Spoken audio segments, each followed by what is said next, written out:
আমরা এই যে আমাদের গ্রামে একটা প্রবাদ আছে, কেউ একটু বেশি দানশীল হলে তাকে ডাকে দাতা হাতেম তাই। তো এত বেশি দানশীল ছিল এবং আরবের মধ্যে তার দানশীলতার জন্য সে খুবই প্রসিদ্ধ ছিল, আরবের লোকেরা মুখে মুখে যুগ পরম্পরায় তার কথা প্রচলিত ছিল। কিন্তু তার ছেলে আদি রাদিয়াল্লাহু আনহু, তিনি পরবর্তীতে ইসলাম কবুল করেছেন। তো তিনি যখন রাসূলুল্লাহ সাল্লাল্লাহু আলাইহি ওয়াসাল্লামের সাথে কথা বলতেছেন যে আমার বাবা তো এই করছেন, তিনি কি আমাদের দিন কি পাবেন, রাসূলুল্লাহ সাল্লাল্লাহু আলাইহি ওয়াসাল্লাম বলেছেন কিছুই পাবেন না। মানে তিনি দানশীলতার ক্ষেত্রে একজন প্রবাদ পুরুষ, যার কথা যুগের পর যুগ চলে আসছে, কিন্তু তিনি আল্লাহর কাছে কিছুই পাবেন। কেন পাবেন না? ঈমান না থাকার কারণে। তার মানে আমাদের জীবনের মধ্যে সবচেয়ে দামি জিনিস কোনটা? ঈমান, যেটাকে আমরা বলতে পারি হিদায়াত।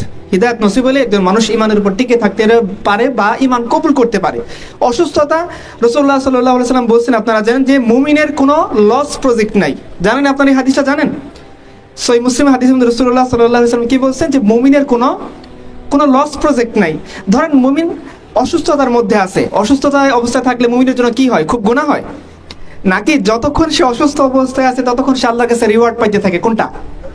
পুরস্কার পাইতে থাকে। ইভেন সহিহ বুখারী হাদিসের মধ্যে আসছে যে যদি তার শরীরে একটা কাঁটাও বিদ্ধ হয় এর বিনিময়ে সে সওয়াব পায় না?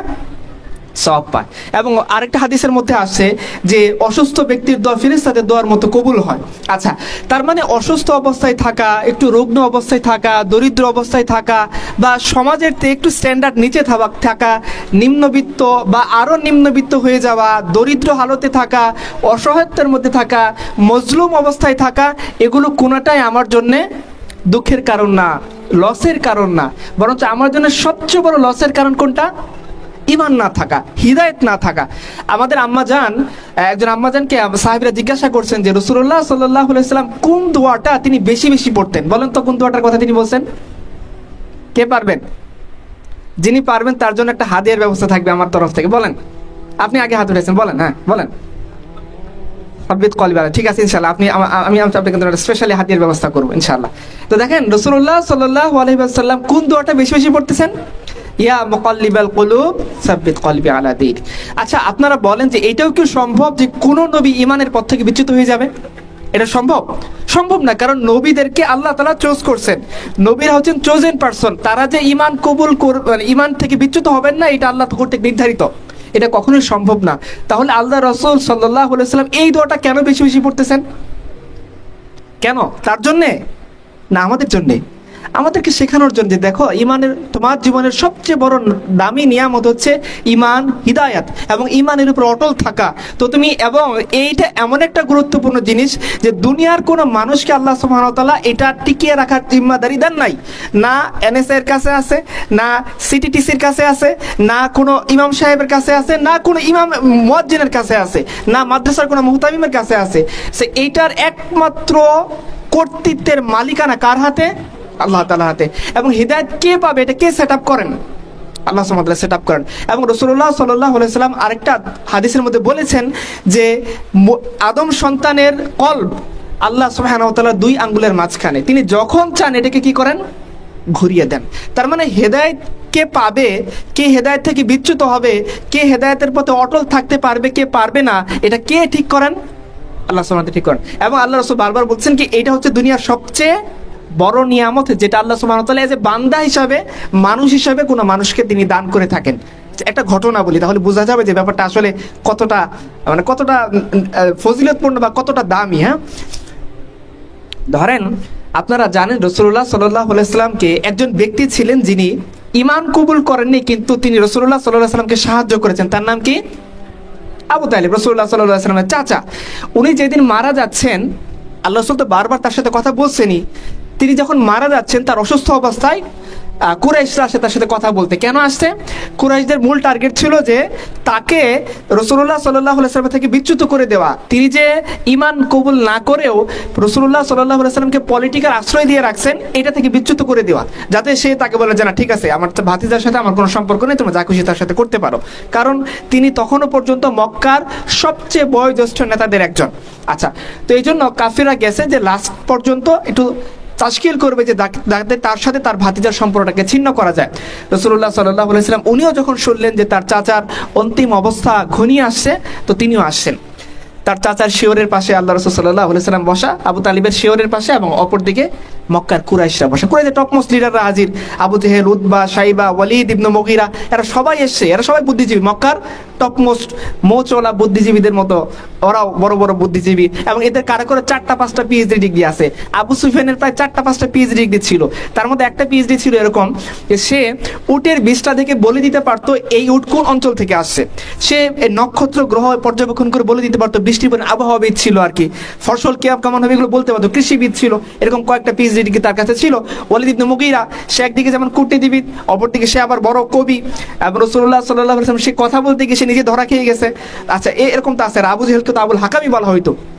তো মক্কার টপমোস্ট বুদ্ধিজীবীরা গেছে আবু তালিবের কাছে কথা বলার জন্য, যে শেষ মুহূর্তে তার একটা কথা এখন দলিল হয়ে থাকবে, তো কোনোভাবেই সে যেন তার ভাতিজা মুহাম্মদের দিন দ্বারা প্রভাবিত না হয়, এই ব্যাপারটা কনফার্ম করার জন্য তারা গিয়ে শেষ মুহূর্তে তোমাকে তশকিল করতেছে। এবং রাসূলুল্লাহ সাল্লাল্লাহু আলাইহি ওয়াসাল্লাম নিজে দাওয়াত দিচ্ছেন, শুধু বলতেছেন, দেখুন চাচা, আপনি শুধু একবার বলেন লা ইলাহা ইল্লাল্লাহ, এছাড়া আমি আপনাকে কিয়ামতের দিন সুপারিশ করতে পারবো না।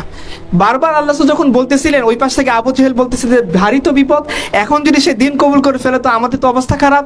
তো তখন সে আবু তালেবকে উস্কে দেওয়ার জন্য আবু জেহেল বলতেছে যে, হে মক্কার সবচেয়ে বয়োজ্যেষ্ঠ সম্মানিত ব্যক্তি, কুরাইশদের মাথার মণি, আপনি কি আপনার মৃত্যুর মুহূর্তে, মৃত্যুর ভয়ে আপনার বাপ দাদাদের ধর্ম ছেড়ে আপনার এই ভাতিজার ধর্ম গ্রহণ করবেন?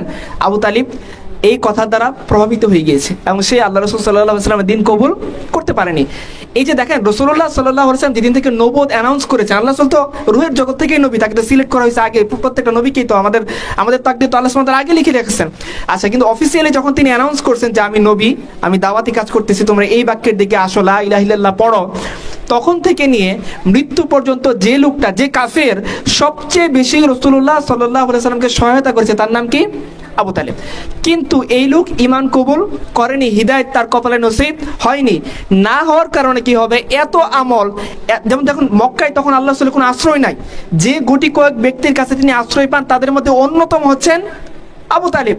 কিন্তু এই ব্যক্তি যখন মারা যাবে, আল্লাহ সুবহানাহু ওয়া তাআলা তাকে কোনো রিওয়ার্ড দেবেন না, এবং তার জন্য কি বরাদ্দ থাকবে? জাহান্নামের সর্বনিম্ন শাস্তি। সর্বনিম্ন শাস্তিটা কি? এটা আপনারা জানেন যে পায়ের মধ্যে আগুন লাগিয়ে দেওয়া হবে, জাহান্নামের মাথার মগজ টকবক করে ফুটতে থাকবে, এই সর্বনিম্ন শাস্তি সে পাবে। কিন্তু এটা কি আসলে সর্বনিম্ন? মানে খুব মজার, তাই না? মানে ধরেন মাথার মধ্যে টকবক করতে থাকবে, কফি একটা বসাই দিবেন, কফি ফুটতে থাকবে, আপনি কফি খাইতে থাকবেন, এরকম না? খুব মজার না? মজার না। জাহান্নামের শাস্তি, আগুন কত গুণ উত্তপ্ত, দুনিয়ার আগুন হচ্ছে কত গুণ বেশি। তো এই শাস্তি সে পাবে, কিন্তু সে তো সারা জীবন অনেক ভালো ভালো কাজ করছে, কেন সে শাস্তি পাবে?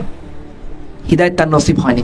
এবং দেখো, রাসূলুল্লাহ সাল্লাল্লাহু আলাইহি ওয়াসাল্লাম যখন মৃত্যুর ওই মুহূর্তে পিরাপিরি করতেছিলেন যে, চাচা তুমি একবার বলো লা ইলাহা ইল্লাল্লাহ, একবার বলো, নয়তো আমি তোমাকে কিয়ামতের দিন শাফায়াত করতে পারবো না, আল্লাহর কাছে তোমার জন্য আমি কোনো সুপারিশ করতে পারবো না, বলতে পারবো না যে আমার চাচা তুমি তাকে মাফ করে দাও।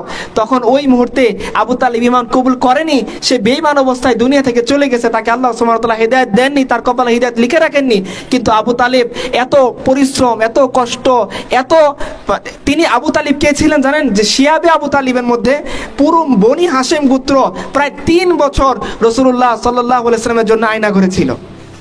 তাদেরকে খেতে দেওয়া হয়নি, পড়তে দেওয়া হয়নি, তাদের সাথে সামাজিক লেনদেন সমস্ত কিছু ছিন্ন করে ফেলা হয়েছিল। ওই মুহূর্তে আবু তালেব ছিল রাসূলুল্লাহ সাল্লাল্লাহু আলাইহি ওয়াসাল্লামের পক্ষের শক্তি, কিন্তু তারপরেও তিনি হিদায়াত পাননি। যখন আল্লাহ সাল্লাল্লাহু আলাইহি ওয়াসাল্লাম বারবার তশকিল করতেছেন, চাচা তুমি একবার লা ইলাহা ইল্লাল্লাহ পড়ো, তখন আল্লাহ সুবহানাহু ওয়া তাআলার পক্ষ থেকে আয়াত নাযিল করে তার নবীকে সাবধান করা হইতেছে যে, হে নবী, তুমি যাকে চাও তাকে হিদায়াত দিতে পারবা না, তুমি যাকে ভালোবাসো তার কপালে হিদায়াত নসিব হবে না। হিদায়াতের মালিকানা একমাত্র আল্লাহ সুবহানাহু ওয়া তাআলার হাতে। তিনি যাকে চান তাকে হিদায়াত দান করেন, তিনি যাকে চান তাকে গুমরাহ করে দেন, তিনি যাকে চান দিনের উপর অটল রাখেন, তিনি যাকে চান দিন থেকে বের করে দেন। কত বড় বড় বুজুর্গ আসছে আর গেছে, কিন্তু অনেকেই ছোট ছোট ফিতনার মধ্যে পড়ে দিন থেকে বিচ্যুত হয়ে গিয়েছে। আবার কত গুনাহগার জীবনের শেষ পর্যায়ে এসে, মাঝ বয়সে এসে আল্লাহ সুবহানাহু ওয়া তাআলা দেখা পেয়েছে, তার হিদায়াতের সন্ধান পেয়েছে, সে কামিয়াব হয়ে গিয়েছে। আপনারা ফুজাইল ইবনে ইয়াজের কথা জানেন, তিনি ডাকাত ছিলেন। হ্যাঁ, আপনাদের মতো আমাদের সমাজের যুবকদের মতো তিনিও প্রেম খেলা খেলছিলেন, কোন মেয়ের পাল্লাই পড়ে গিয়েছিলেন, কিন্তু ওখান থেকে আল্লাহ সুবহানাহু ওয়া তাআলা তাকে এমন হিদায়াত দিয়েছেন, ডাকাত ফুজাইল যাকে দেখলে মেয়েরা ভয় পেত, তা ডাকাত ফুজাইল যাকে দেখলে ব্যবসায়িক কাফেলারা পাশ কেটে চলে যেত, কিন্তু ওই ডাকাত অবস্থা থেকে তিনি এখন মুসলিম উম্মার ইমাম হয়ে গিয়েছেন, তিনি হিদায়াত পেয়ে গিয়েছেন। কিসের বদৌলতে তিনি ইমাম হয়েছেন? হিদায়তের কারণে। এটা কে দেন হিদায়তটা? আল্লাহ সুবহানাহু ওয়া তাআলার পক্ষ থেকে আসে। এখন আমি একটা প্রশ্ন করতে চাই আপনাদেরকে, এখানে সবাই জেনারেল তো মোটামুটি, তাই না? আচ্ছা, আমিও আপনাদের জেনারেল মিনারেল হুজুর। আচ্ছা, আপনি আমাকে বলেন যে আমরা হিদায়তটা চেনার আগে কে কতটুকু পাইছে, এটা আমরা প্রত্যেকে আল্লাহ সুবহানাহু ওয়া তাআলার সাথে বুঝবো। হিদায়ত পাওয়ার আগে আপনারা কে কে আল্লাহর কাছে কাকুতি মিনতি করে দোয়া করছেন যে আল্লাহ আমাকে হিদায়ত দাও? কে কে আছেন বলেন, আমরা তার মুরিদ হবো? আছেন কেউ? আচ্ছা, হয়তো আছেন, বললেন আমরা মুরিদ হয়ে যাবো ইনশাল্লাহ আপনার কাছে। দেখবেন যে ম্যাক্সিমামের অবস্থায় এমন যে দুনিয়ার বা জীবনের কোনো একটা ফাঁকে আল্লাহ সুবহানাহু ওয়া তাআলা আপনাকে হিদায়ত চিনাইছেন, আপনি চাননি, আমরা চাইনি, কাকুতি মিনতি করে আল্লাহর কাছে বলিনি যে আল্লাহ তুমি আমাকে হিদায়ত দেখাও, সত্যের পথ দেখাও, বরং সারাক্ষণ মনে হইতো কি সত্যের পথে গেলে ঝামেলার দাড়িটা। আমি কি একজন আমাদের 2011 সালে কথা বলতেছি, আমরা একজনকে দাওয়াত দিয়ে দেখেছি, সে বলে যে ভাই তোর কথা শুনে তো ভালোই লাগলো, ধর তোর কথা শুনে আমি টুপি পরা শুরু করলাম, হ্যাঁ ভেজালের টুপি আমি পকেটে রাখলাম, এটা কই রাখবো? তার চিন্তা এটা নিয়ে। আচ্ছা, তো এরকম আমরা তো ভাই চাইতাম যে না নামাজ পড়া রোজা করবো, কিন্তু অত হেদায়েতের আমার দরকার নেই, হুজুরদের জন্য, ওটা ইয়েদের জন্য। তো এই যে আল্লাহ সুবহানাহু ওয়া তাআলা আমরা যেটা সংস্কৃতি পছন্দ করিনি, ওইটা যে আল্লাহ আমাদেরকে দিয়ে দিয়েছেন, এটা কি আমরা আল্লাহর কাছে চেয়েছিলাম না আল্লাহ আমাদেরকে দিয়েছেন? আল্লাহ সুবহানাহু ওয়া তাআলা দিয়েছেন, এবং আল্লাহ নিজে দিয়েছেন। আমরা চাইনি, কাকুতি মিনতি করিনি, দোয়া করিনি, আল্লাহর কাছে কান্নাকাটি করিনি, কায়মনো বাক্যে আল্লাহর কাছে বলিনি যে আল্লাহ তুমি আমাকে হিদায়াত দাও, হিদায়াতের উপর অটল রাখো। আল্লাহ সুবহানাহু ওয়া তাআলা নিজ দোয়ায়, নিজ অনুগ্রহে, তার ভালোবাসা, তার করুণার বিনিময়ে আমাদেরকে, আপনাদেরকে আল্লাহ সুবহানাহু ওয়া তাআলা হিদায়াত দান করেছেন। সেটা কিসের জন্য? কিসের জন্য? চিন্তা করেন, নবী কাকে বলা হয়? বিশেষ করে আমাদের নবী সাল্লাল্লাহু আলাইহি ওয়াসাল্লাম, তার প্রত্যেকটা দোয়া কবুল। হাত উঠাইছেন মানে কবুল, হয় তিনি এখানে পাবেন, নয় তিনি কিয়ামতের ময়দানে পাবেন, নয় একটু পরে পাবেন। তার কোনো দোয়া মিস নাই, যার সমস্ত দোয়া কবুল হয়, তার নাম হচ্ছে মুহাম্মদ সাল্লাল্লাহু আলাইহি ওয়াসাল্লাম। এই নবী যখন তশকিল করতেছেন তার চাচার জন্য, আল্লাহর কাছে দোয়া করতেছেন, বারবার দাওয়াত দিতেছেন, কিন্তু আল্লাহ সুবহানাহু ওয়া তাআলার পক্ষ থেকে তিনি সিলেক্টেড পারসন ছিলেন না, যার কারণে তিনি নবুয়ত, তিনি হিদায়াত পাননি। আজকে দেখেন আমরা কে কোন গোত্র থেকে আসছি, হয়তো ভালো কোনো বংশের না, ভালো চেহারারও না, হয়তো সম্ভ্রান্ত কোনো মানুষও না, হয়তো আমাদের ইনকামও তেমন কিছু নাই, হয়তো দেখানোর মতো কোনো আমল নাই, তারপরেও আল্লাহ সুবহানাহু ওয়া তাআলা, আমি আমার কথা যদি বলি, রাস্তার কুকুর থেকে আল্লাহ সুবহানাহু ওয়া তাআলা আপনাকে আপনাদের সামনে এনে দাঁড় করে দিয়েছেন। এটা কত বড় নিয়ামত, মরার পরেই ভাই বুঝে আসবে। তো এটা যদি আমরা আগে না বুঝতে পারি, তাহলে আমাদের কপাল আমরা নিজেরাই খেয়ে দিলাম। যে আল্লাহ সুবহানাহু ওয়া তাআলা হিদায়াত দিয়েছিলেন আমাদেরকে কিসের জন্য? আমাদেরকে দামি করার জন্য ভাই। যে আল্লাহ সুবহানাহু ওয়া তাআলা আদী ইবনে হাতিম তার বাবা এত দান সদাকা, এত মানব সেবা, এত মানবতার কাজ করার পরেও আল্লাহ সুবহানাহু ওয়া তাআলার কাছে কোনো বিনিময় পাবেন না। কিন্তু আমি আপনি তওবা করে, গুনাহ যদি করে ফেলি, আর কায়মুল বাক্যে যদি আল্লাহর কাছে তওবা করি, আল্লাহ বলতেছেন যে ও বান্দারা শোনো, ইল্লা মান তাবা ওয়া আমানা ওয়া আমিলা আমালান সালিহা ফাউলাইকা ইউবাদদিলুল্লাহু সাইয়্যাতিহিম হাসানাত। আল্লাহ বলতেছেন দেখো বান্দা, তিনটা কাজ করো, ঈমান আনো এবং তুমি আমলে সলে করো, তওবা করো, আমার দিকে ফিরে আসো, তুমি যত গুনাহ করছো আমি তোমার সমস্ত গুনাহকে নেকি দ্বারা পরিপূর্ণ করে দেব। এটা আমার আপনার জন্য করা হয়েছে ভাই, এবং আল্লাহ সুবহানাহু ওয়া তাআলা আমাদেরকে ওই পর্যায়ে নেওয়ার জন্যই তিনি আমাদেরকে ঈমান এবং হিদায়াত নসিব করছেন। এখন আমাকে বলেন যে দুনিয়ার সবচেয়ে শ্রেষ্ঠ নিয়ামত আল্লাহ সুবহানাহু ওয়া তাআলা আপনাকে আমাকে দেওয়ার পরে আমরা সেই নিয়ামতের কতটা কদর করছি, নিয়ামতের কতটা শুকরিয়া আদায় করছি, নিয়ামতকে কতটা প্রায়োরিটি দিয়েছি। যদি কথার কথা মনে হয় যে কথা, আমরা ধরেন আমরা সবাই ছাত্র, শিক্ষা উপদেষ্টা আমাদের সামনে হাজির, যাকে বললেই দাবি দেওয়া আদায় করা যায়, সে আসলে আমাদের এখানে, সে ঘুরে চলে গেল, আমি তাকে দেখতেও পারলাম না, চিনতেও পারলাম না, তার কাছে কোনো দাবি দেওয়া উপস্থাপন করতে পারলাম না। একটা পর্যায়ে গিয়ে আফসোস লাগবে, হাই হাই, মানুষ যার কাছে যায় সে তো আমার সামনে হাজির ছিল, বললেই তো কাজ হয়ে যাইতো, কিন্তু সে যখন চলে গেল তখনই আমি তাকে চিনলাম। এরকমটা আফসোস লাগার কথা না? লাগার তো বিষয়। মানুষ যারা নিজেদের প্রয়োজন নিয়ে মন্ত্রণালয়ে দৌড়াদৌড়ি করে, আমি একবারে তো ছোটখাটো কাজে মন্ত্রণালয়ে গেলাম, দেখলাম যে মানে কি বিশাল লম্বা সারি, কত মানুষ আসতেছে, যার শিডিউল নাই তাকে দেখা করতে দিচ্ছে না। একজন লোক আসছে পঞ্চগড় থেকে, একজন টিচার, সে কথা বলবে শিক্ষামন্ত্রীর সাথে, শিক্ষা উপদেষ্টার সাথে, কিন্তু সিরিয়ালে মিলান না কারণে তাকে ফিরিয়ে দেওয়া হচ্ছে। কথার কথা, সে একটা গ্রাম থেকে কত দূর থেকে ঢাকায় আসছে, সেক্রেটারিতে ঢুকতে তার কত কষ্ট হয়েছে। এরপরে সে ঢুকে একেবারে দরজা পর্যন্ত আসছে, হয়তো দরজাটা পার হইলেই সে শিক্ষা উপদেষ্টার সাথে কথা বলতে পারতো, কিন্তু সে কথা না বলেই চলে গেছে। কতটা আফসোসের বিষয় না? দরজা পর্যন্ত পৌঁছাইছে কিন্তু শিক্ষা উপদেষ্টার রুম পর্যন্ত পৌঁছাইতে পারে নাই। এই জন্য একজন কবি এভাবে বলছিলেন যে কিতনা বদনসিব হে वो जो करार तक না পৌঁছে, দারে यार तक তো পৌঁছে, দিলে यार तक না পৌঁছে। বলছে দেখো কতটা বদনসিব সেই ব্যক্তি যে তার ভালোবাসার মানুষের, তাকে যিনি সেভ, তাকে যে সেভ করে, তার যে রক্ষাকর্তা, তার কাছাকাছি পৌঁছাইতে পারলো না। হ্যাঁ, তার দরজা পর্যন্ত পৌঁছাইছে, কিন্তু তার হৃদয় পর্যন্ত পৌঁছাইতে পারলো না। দেখেন ভাই, কত কষ্টের বিষয় না যে আল্লাহ সুবহানাহু ওয়া তাআলা হিদায়াত দিয়ে আমাদেরকে ঈমানদারের বাউন্ডারির মধ্যে ঢুকাই দিলেন, কিন্তু আমরা সেই নাফরমান বান্দা যারা আল্লাহর কাছাকাছি হইতে পারলাম না। আল্লাহর দোয়ার পর্যন্ত তো আসলাম, কিন্তু আল্লাহর প্রিয় বান্দাদের তালিকা নিজেদের নাম লেখায় নিতে পারলাম না। কত আফসোস আমাদের জন্য, কত আফসোস আমাদের জন্য যে আল্লাহ সুবহানাহু ওয়া তাআলা আমাদেরকে সিলেক্ট করলেন হাজারো বান্দাদের মধ্যে। যে একটা পরিসংখ্যান নেন, এখন ওয়ার্ল্ডে কতগুলো মানুষ আছে বলেন তো দেখি। ধরেন 650 কোটি, ধরেন 750 কোটি, এর মধ্যে মুসলমান কত কোটি? কত কোটি মুসলমান? ধরুন 150 কোটি বা 200 কোটি, ঠিক আছে, আমি বোঝানোর জন্য মেনে নিচ্ছি আপনাদের কথাটাই। তাহলে কত কোটি বাদ থাকলো যারা কাফের? কত কোটি? 500 কোটি, 700 কোটি যদি ধরি, তাহলে 500 কোটি মানুষ কোথায় যাবে বলেন? বিনা হিসেবে জাহান্নামে যাবে। আরে ভাই, 500 কোটি মানুষ বিনা হিসেবে জাহান্নামে গেলে যদি আল্লাহর কোনো কিছু ক্ষতি না হয়, আমার আপনার মতো 2-1টা লোক চলে গেলে খুবই ক্ষতি হবে।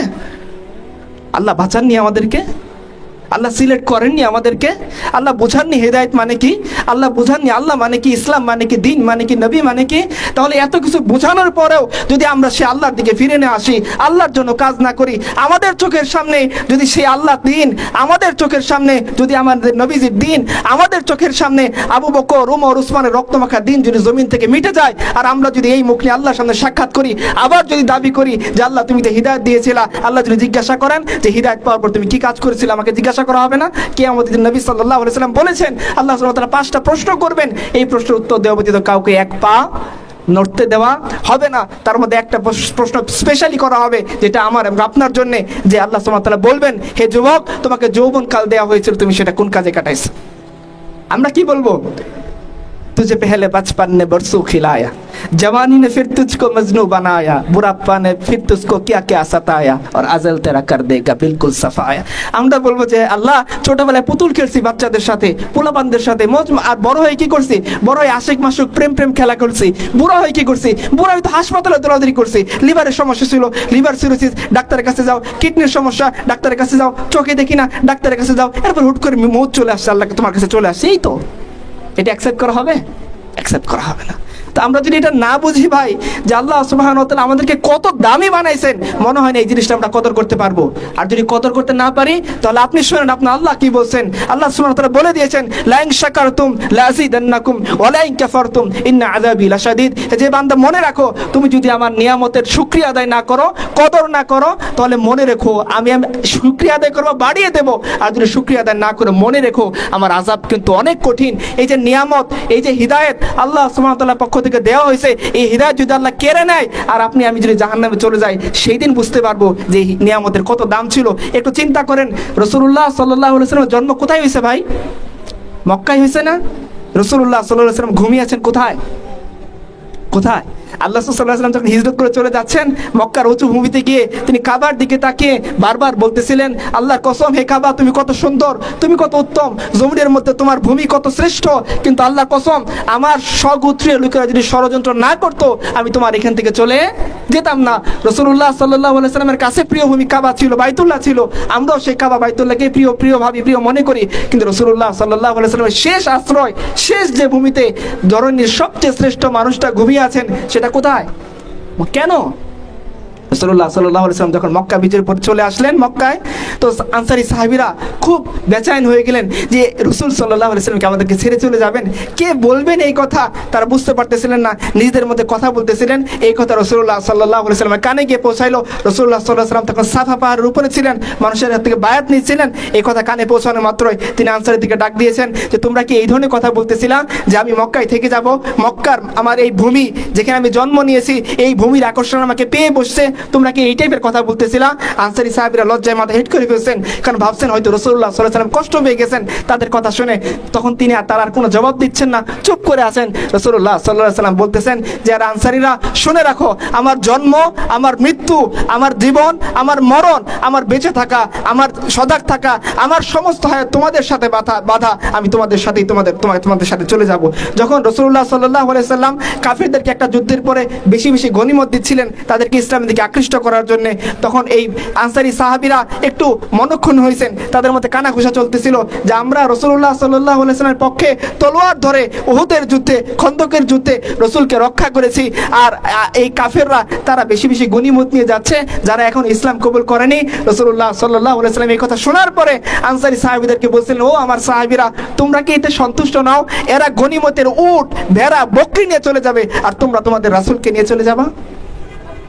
সুবহানাল্লাহ। আপনারা কি এতে সন্তুষ্ট নন যে দুনিয়ার মানুষরা তারা উট, ভেড়া, বকরি, তার পুষ্ট পদবী নিয়ে কবরে চলে যাবে, আর আপনি আমি আমাদের রাসূলকে নিয়ে চলে যাব? আপনারা কি এতে সন্তুষ্ট নন? এটা কখন হবে?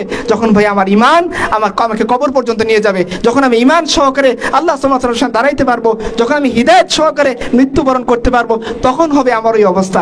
এছাড়া আমার সেই অবস্থা হওয়া সম্ভব নেই। এই জন্য আমাদের দায়িত্ব কি ভাই?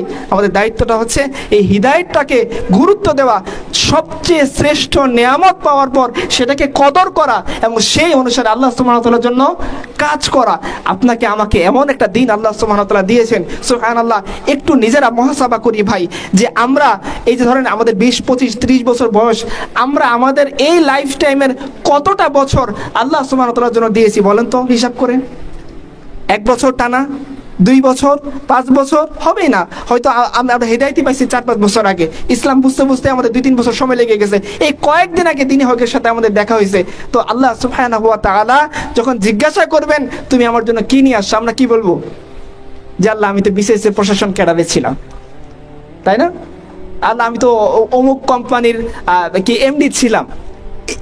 এগুলো নিয়ে যাবো বুঝি আল্লাহ সুবহানাহু ওয়া তাআলার সামনে? বা ঢাকায় আমার একটা রমনায় বা গুলশানে আমার একটা 10তলা বাড়ি ছিল, এগুলো নিয়ে যাবো আল্লাহ সুবহানাহু ওয়া তাআলার সামনে?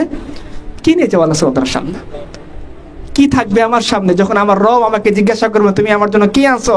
যখন আমার রব আমাকে জিজ্ঞাসা করবেন যে আমি তো ক্ষুধার্ত ছিলাম, আমাকে তুমি খাবার দাওনি। যখন আমার রব আমাকে জিজ্ঞাসা করবেন যে আমার তো পোশাকের দরকার ছিল, আমাকে পোশাক দাওনি। যখন আমার রব আমাকে জিজ্ঞাসা করবেন আমি তো তৃষ্ণার্ত ছিলাম, আমাকে পানি পান করাওনি। কোথায় সেই পানি, কোথায় সেই পোশাক, কোথায় সেই সাহায্য যেটা আমরা আল্লাহ সুবহানাহু ওয়া তাআলাকে করছি? আল্লাহ বারবার বলছেন ইন তানসুরুল্লাহ ওয়া ইয়ানসুরুকুম, তোমরা আল্লাহকে সাহায্য করো। কোথায় সে সাহায্য, কোথায় সে আয়াত, কোথায় সে বাণী, কোথায় সে আহ্বান যেটা আমরা আমাদের জীবনের মধ্যে কাজে লাগাইছে? ভাই যদি এই হিদায়াত নামক সবচেয়ে শ্রেষ্ঠ নিয়ামতকে কাজে না লাগায়, এমন যাতে আল্লাহ সুবহানাহু ওয়া তাআলা আমাদেরকে না করেন। আল্লাহ রাসূলের জামানায় এরকম অনেকেই ছিল, রাসূলকে দেখছে, তারা ওহী নাযিল হয়েছে এই দৃশ্যটা দেখছে, কোরআন তারা সরাসরি পড়ছে, রাসূলের মজলিসে বসার সৌভাগ্য তাদের হয়েছে, কিন্তু তারা ঈমান টিকিয়ে রাখতে পারেনি, তারা মুরতাদ হয়ে গেছে।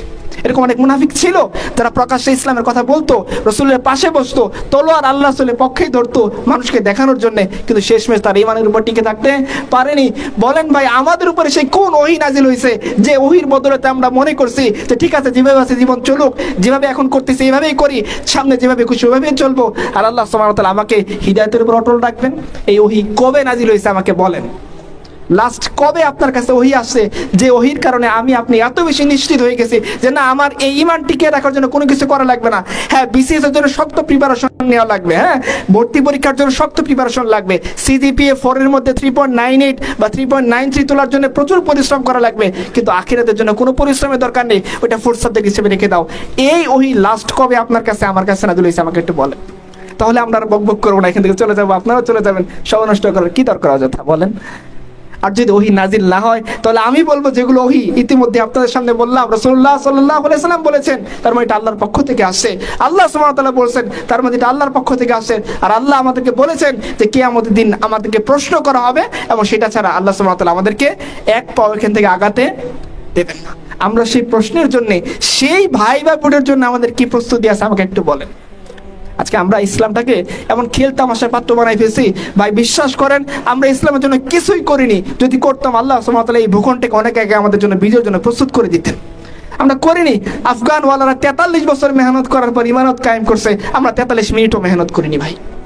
তারা পরাশক্তির পর পরাশক্তির কাছে মানে যুদ্ধ করছে, কোনোভাবেই তারা তাদের মাথাকে নোয়ায় নাই। তাদের যে পাঠান ভাব মনোভাব ছিল, তাদের যে বেদুইনদের মতো একেবারে ইস্তেকামাত ছিল, সেটাকে তারা ধরিয়ে রেখে তারা পরাশক্তিকে একের পর এক 3টা পরাশক্তিকে পরাজিত করেছে। আর আমরা পরাশক্তি তো দূরের কথা, আমাদেরই কোনো ঘরের কুকুর বা বিড়াল যদি আমাদেরকে ধমক দিয়ে আমরা থরথর করে কাঁপতে থাকি, তাই না? আমরা কিছুই করিনি ভাই আমাদের দিনের জন্য। এই জন্য আজকে দেখেন এই দেশে আমাদের এই যে 24-এর বিপ্লব হলো, এখানে আমাদের অবদান নেই। আমাদের ভাইরা রক্ত দেয়নি? আবু সাইদ শহীদ আবু সাইদের পোস্টগুলো পড়ে দেখেন, সে কি সমকামী ছিল? ট্রান্সজেন্ডার মতবাদের সমর্থক ছিল? সে কি হিন্দু আইনি পৌত্তলিক সভ্যতা দ্বারা প্রভাবিত ছিল? না, সে মুসলমান ছিল। তার পোস্টগুলো পড়ে দেখেন, এখনো তো রয়ে গিয়েছে। আমাদের আব্দুল ফাহাদ রহমতুল্লাহ আলাই, ওনাদের পোস্টগুলো পড়ে দেখেন, ওনারা কি ছিলেন? আপনাদের সামনেই তো আছে ভাই, বহুত দূরে যাওয়ার দরকার নেই। কারণ সাহাবায়ে কেরামের কাছে যদি আমরা যাই, বিশ্বাস করেন ভাই, সাহাবায়ে কেরামের উট যেখানে প্রস্রাব করছে ওই বালুর ধুলার সমপরিমাণ আমি হইনি এখন। আর সাহাবায়ে কেরাম তো দূরের কথা, সাহাবায়ে কেরামের উট যেখানে প্রস্রাব করছে ওই বালুর ধুলার সমপরিমাণে আমি হইনি। কিভাবে হবো ভাই? আমাদের মতো যুবক ছিলেন হুসাইন রাদিয়াল্লাহু আনহু।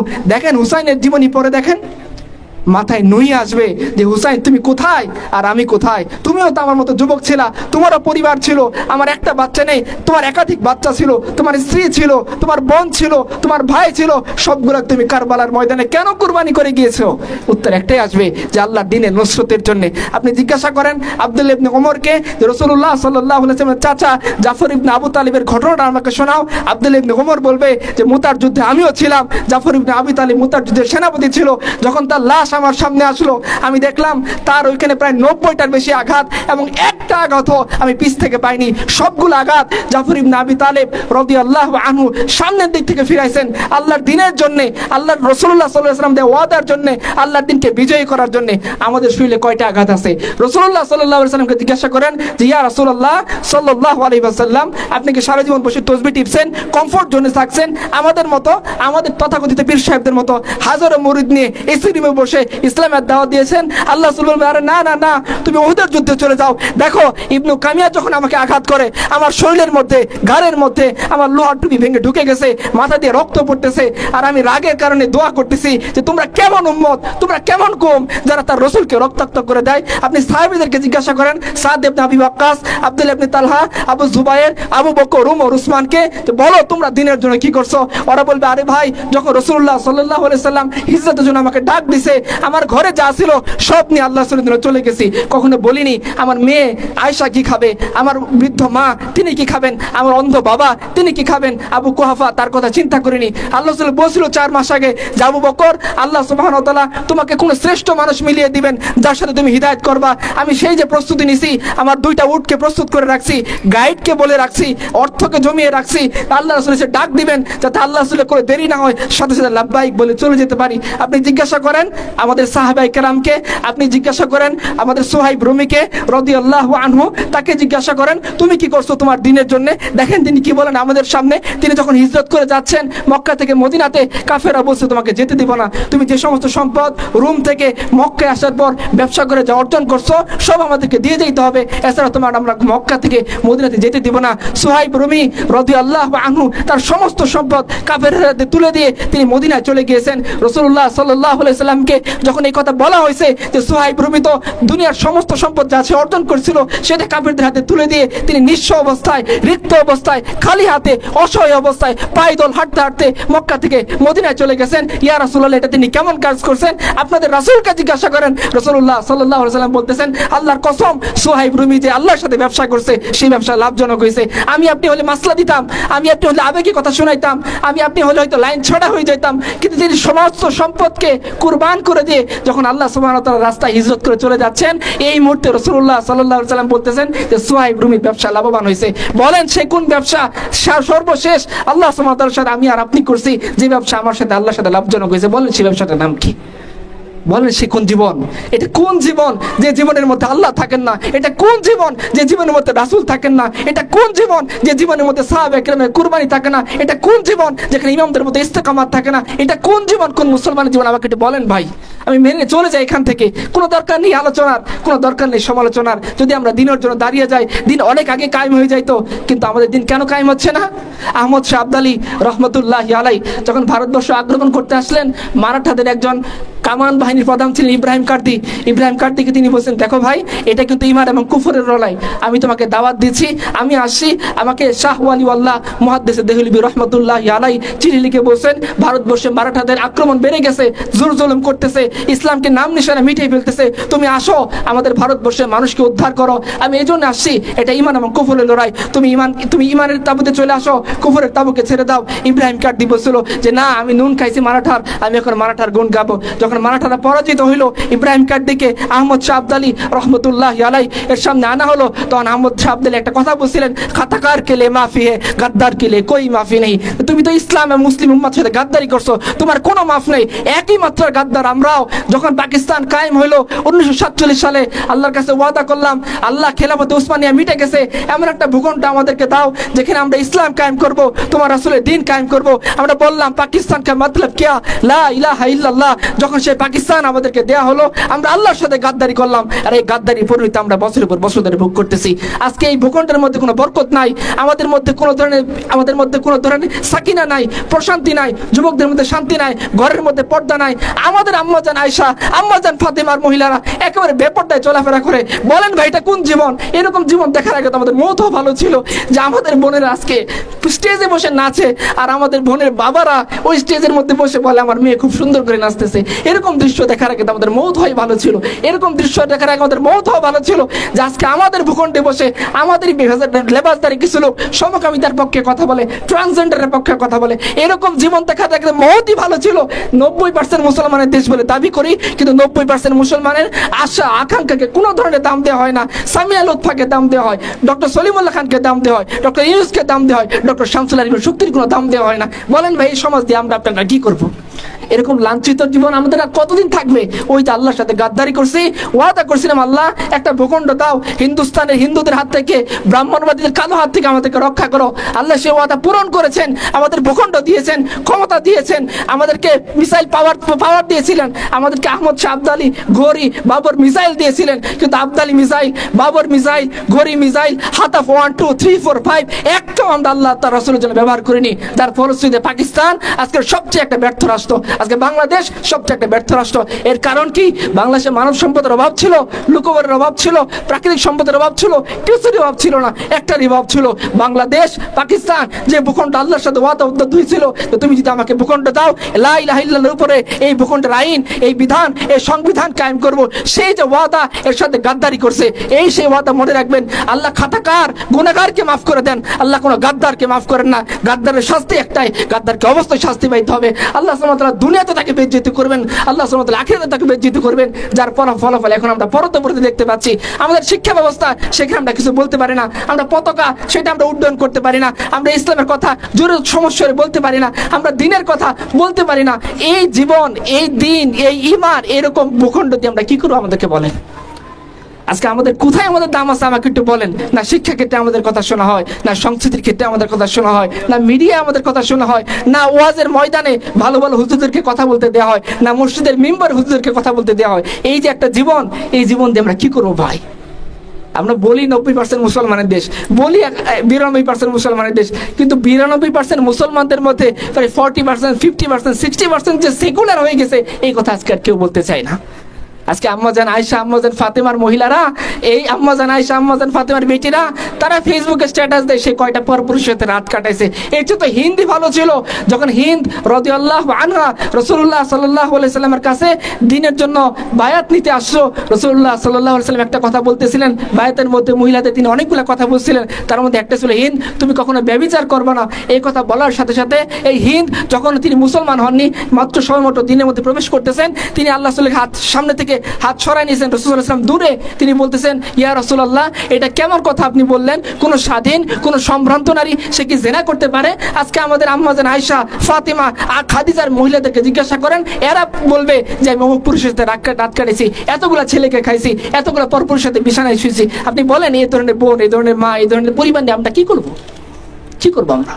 যে সমাজে পরকীয়া হচ্ছে গর্ব করার বিষয়, যে সমাজে পরপুরুষের সাথে রাত কাটানো হচ্ছে গর্বের বিষয়, যে সমাজে ফেসবুক স্ট্যাটাস দিয়ে জেনার কথা বলা যায়, অথচ হিন্দ বলতেছে, যখন সে মুসলমান হয়নি, সে বলতেছে কোন কাফের, সে কাফের হোক, সে বেঈমান নারী, কিন্তু সে যদি সম্ভ্রান্ত হয়, সে যদি স্বাধীন হয়, সে কি কখনো জেনা করতে পারে? আজকে আমাদের বোনটা এই ধরনের কথা বলতে পারে? কি করবেন এই জীবন দিয়ে? কি করবেন এই সমাজ দিয়ে, কি করবেন এই রাষ্ট্র দিয়ে, কি করবেন এই ভূখণ্ড দিয়ে? এই জমিনের কি মূল্য আছে যদি জমিনের মধ্যে তাওহীদের কত পতাকাই না ওড়ে? এই জমিনের কি মূল্য আছে এই জমিনের মধ্যে থেকে যদি আমরা বলতে না পারি যে আমাদের রব হচ্ছেন আল্লাহ, ইনিল হুকমু ইল্লা লিল্লাহ। আমাদের রব বলছেন আলাম তাআলাম আন্নাল্লাহ লাহু মুলকুস সামাওয়াতি ওয়াল আরদ। তুমি কি জানো না আসমান জমিনের সার্বভৌম কর্তৃত্ব এক আল্লাহর হাতে? আমরা বলতে পারি না, আমাদেরকে ধরে নিয়ে যাবে, পতাকা মিছিল করবেন ধরে নিয়ে যাবে, নবী সাল্লাল্লাহু আলাইহি সাল্লামের অবমাননার জন্য রাস্তায় নিয়ে যাবেন আপনাকে ধরে নিয়ে যাবে, এবং আপনাকে এমন না মানুষের তালিকায় তুলে দেওয়া হবে যার কোনো অধিকার থাকবে না, যার পক্ষে দাঁড়ানোর মতো কেউ থাকবে না, এবং কেউ দাঁড়ালে তাকে গুম করে দেওয়া হবে। এই যে জিল্লতি, এর চেয়ে বড় জিল্লতি আর আমরা কি চাই? যে আমাদের জীবনের কোনো মূল্য নাই, আমরা চলে যাই না মানুষদের তালিকায়। একজন কাফের তার মূল্য থাকে, একজন হিন্দু ব্রাহ্মণ পণ্ডিত তার গায়ে হাত দিয়ে দেখেন ইন্টারন্যাশনাল মিডিয়াতে নিউজ হয়ে যাবে, দেশের মিডিয়ারা হয়রান হয়ে যাবে, সিসিটিভি আর কি গোয়েন্দা সংস্থারা খুব দ্রুত এই সমস্যার সমাধানের জন্য মাঠে নেমে পড়বে। কিন্তু কোনো মুসলমানকে যদি অন্যায়ভাবে গুম করে আয়না করে 10 মাস 20 মাস 2 বছর 3 বছর রেখে দেওয়া হয়, কোনো মিডিয়ায় নিউজ হবে না। এর চেয়ে বড় জিল্লতি আর আমি আপনি কি চাই? এমন জমিন 92% মুসলমান, কিন্তু সেই জমিনে মুসলমানের কোনো নিরাপত্তা নাই। এই জমিন, এই ভূখণ্ড, এই সংসার, এই সমাজ, এই পরিবেশ দিয়ে আমি আপনি যতই চেষ্টা করি খুব মধুর, এটা আসলে মধুর না। এর চেয়ে বেদনা বিধুর পরিস্থিতি আর কবে ছিল আমাকে বলেন? যে মুসলিম উম্মাহ ছিল, তাদের কোনো নেতা ছিল না। মুসলিম উম্মাহ ছিল, তাদের হিজরতের কোনো জায়গা ছিল না। মুসলিম উম্মাহ ছিল, তাদের সেই মোহাম্মদ বিন কাসিমের মতো বলার কেউ ছিল না, সেই শাহজালালের বলার মতো কেউ ছিল না। এরকম জিল্লতির জীবন মুসলিম উম্মাহর আর কবে ছিল? আমাকে একটু বলেন তো দেখি। মোহাম্মদ বিন কাসিমের কথা আপনারা জানেন, একজন নারীকে বাঁচানোর জন্য তিনি চলে আসেন। আপনারা শাহজালালের কথা জানেন, গৌর গোবিন্দের সাথে যুদ্ধ করার জন্য তিনি চলে আসেন। আপনারা ইখতিয়ার উদ্দিন মোহাম্মদ বিন বখতিয়ার খলজি রহমতুল্লাহি আলাইহি ওনাদের কথা জানেন। 18 জন সৈনিক নিয়ে 17 জন সৈনিক নিয়ে লক্ষণ সেনকে পিছনের দরজা দিয়ে পালাইতে বাধ্য করছেন। না আমাদের সেই লক্ষণ সেনের কে পালানোর মতো হিম্মত আছে, না আমাদের গৌর গোবিন্দের সাথে মোকাবেলা করার মতো হিম্মত আছে, আর না দাঁড়িয়ে কথা বলার মতো সাহস আছে যে আমাদের রব আল্লাহ, যতক্ষণ পর্যন্ত সে আল্লাহ যা চাইবেন সেটাই জমিনে না হবে আমরা এখান থেকে যাব না। সেই হিম্মত আমরা হারাই ফেলছি। কারণ কি?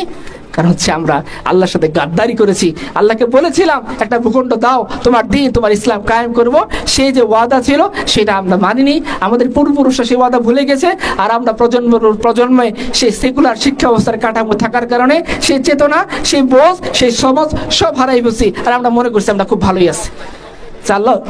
আল্লাহ সুবহানাহু ওয়া তাআলা আমাদেরকে সেই জিল্লতির পরিস্থিতি থেকে বাঁচার এবং উম্মতকে বাঁচানোর, এই ভূখণ্ডকে আবার সেই শাহজালালের রঙে, শাহপরানের রঙে, তারপর হচ্ছে ইখতিয়ার উদ্দিন মোহাম্মদ বিন বখতিয়ার খলজির রঙে রাঙানোর তৌফিক দান করুক, যাতে আমরা আল্লাহর সামনে বলতে পারি একটাই হায়াত ছিল, একটাই যৌবন ছিল, একটাই তো জীবন ছিল, তুমি আমাকে হিদায়াত দিয়েছিলা।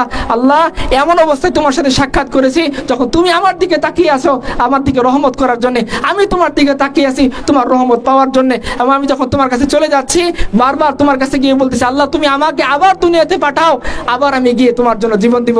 আল্লাহ বলবেন না না, এটা তো সম্ভব না। তখন জাবির ইবনে আব্দুল্লাহর পিতা আব্দুল্লাহর মতো আমি বলবো তাহলে তুমি আমাকে যে নিয়ামত দিয়েছো এটা পৃথিবীবাসীকে জানিয়ে দাও। তখন আল্লাহ সুবহানাহু ওয়া তাআলা আয়াত নাযিল করে বলবেন বাল আহইয়াউন ইনদা রাব্বিহিম ইরযাকুন, যে যারা আমার জন্য জীবন দিয়ে আল্লাহর কাছে চলে গেছে তোমরা তাদেরকে মৃত বলো না, তারা জীবিত।